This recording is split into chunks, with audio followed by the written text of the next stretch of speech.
Hi everyone, I'll show you how to replace a battery key on your BMW i3 or i8. It's gonna work for both of them, so I had the same cars and they use the same key.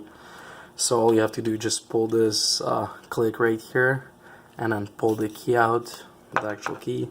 And now right here you can use this actual key because it's like a screwdriver, and to lift it up this plate, or you can use a screwdriver, whichever you like more. So it just came off. It's really easy. You just get under this and then pull it up, and here's your battery.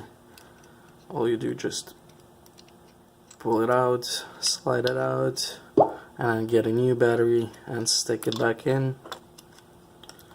Stick the new battery, slide this one in, and then push it in it, and then slide your key in there, and everything is fixed. Thanks for watching. If you like this video, please like and subscribe for more, and bye bye.